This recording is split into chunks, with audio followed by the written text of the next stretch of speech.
Hello learners, white board में स्वागत है आपका। आज के वीडियो में हम जिस क्वेश्चन को सॉल्व करने वाले हैं, इस क्वेश्चन के बारे में बहुत ज़्यादा चांसेस ये हैं ना कि फर्स्ट टाइम रीड करके शायद जल्दबाजी में बहुत सारे लोग इसमें क्वेश्चन में गड़बड़ कर सकते हैं। क्यों गड़बड़ कर सकते हैं, आप क्वेश्चन देखते देखते आपको समझ में आ जाएगा। पहले मैं क्वेश्चन रीड करके बता देता हूँ। क्वेश्चन क्या है हमारा, 5 सेंटीमीटर त्रिज्या वाले एक वृत्त के बिंदु P पर एक स्पर्श रेखा PQ केंद्र O से होकर जाने वाली एक रेखा से बिंदु Q पर मिलती है ताकि OQ बराबर 12 सेंटीमीटर हो तो PQ की लंबाई क्या है।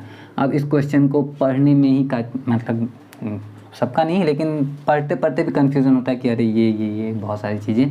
तो एक एक चीज़ को बारीकी से हम पकड़ते हैं और एक एक चीज़ बारी बारी से हम बनाते चलेंगे। चित्र बना के समझेंगे तो अच्छे से समझ में आएगा हमें। सबसे पहले 5 सेंटीमीटर त्रिज्या वाले वृत्त की बात हो रही है, तो एक वृत्त हम बना लेते हैं जिसकी त्रिज्या कितनी हो, 5 सेंटीमीटर हो। तो ये एक वृत्त है हमारे पास में जिसकी त्रिज्या हमने मान लिया 5 सेंटीमीटर।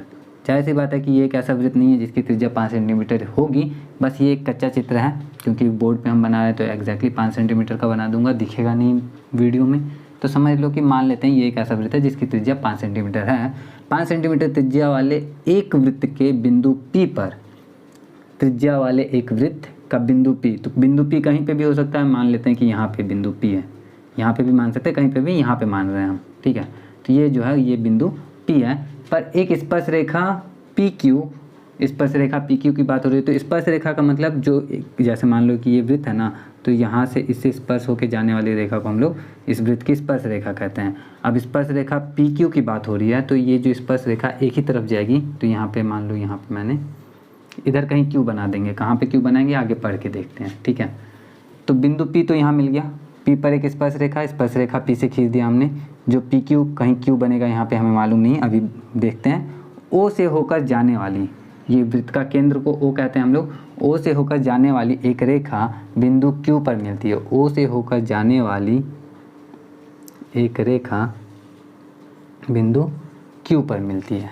अब फिर से क्वेश्चन को रीड करते हैं। 5 सेंटीमीटर त्रिज्या वाला एक वृत्त, 5 सेंटीमीटर त्रिज्या वाला एक वृत्त, बिंदु P पर एक स्पर्श रेखा PQ केंद्र O से होकर जाने वाली एक रेखा से, केंद्र O से होकर जाने वाली एक रेखा से बिंदु Q पर मिलती है।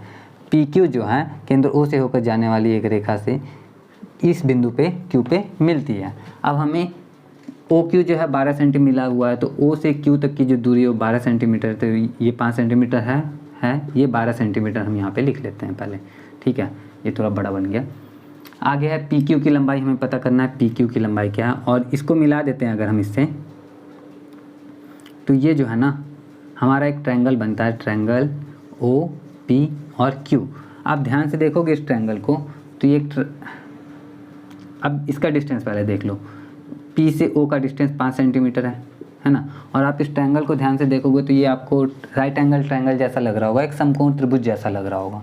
तो अब समकोण त्रिभुज जब आता है और आपको दो भुजा मालूम है 5 सेंटीमीटर और 12 सेंटीमीटर, तो मोस्ट प्रोबेबली शायद आप इसका जो राइट आंसर गैस करोगे वो 13 सेंटीमीटर होगा, क्योंकि पाइथागोरस त्रिक जो होता है वर्क ऐसे ही करता है कि किसी भी समकोण त्रिभुज में छोटी दोनों भुजा का जो वर्ग होता है ना, छोटी दोनों भुजा का वर्ग बड़ी भुजा के वर्ग के बराबर होता है। लेकिन यहाँ पे ये जो है ये 13 सेंटीमीटर नहीं है, और इसलिए मैंने कहा था शुरू में कि इसमें बहुत सारे लोग गड़बड़ कर सकते हैं, शायद एग्ज़ाम में किए भी होंगे शायद।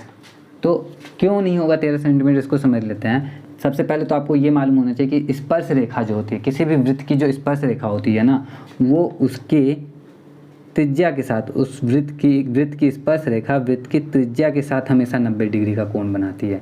यानी कि 90 डिग्री का कोण यहाँ पे नहीं बन रहा है, यहाँ पे बन रहा है।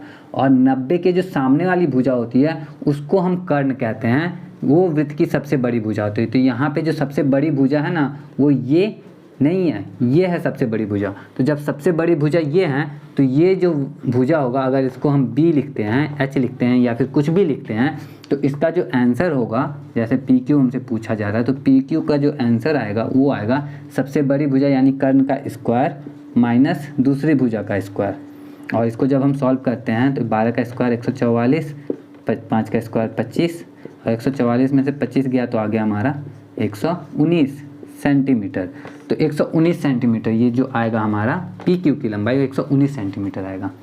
तो 119 सेंटीमीटर ऑप्शन सी में, तो ऑप्शन सी हमारा करेक्ट आंसर भी हो जाएगा। तो इस तरह से हम इसको सॉल्व करेंगे तो ठीक है, नहीं तो फिर हड़बड़ में गड़बड़ हो सकता है, और इसलिए मैंने शुरू में ही कहा था कि जल्दबाजी में गड़बड़ होने वाला क्वेश्चन है। तो बस यही समझाना था।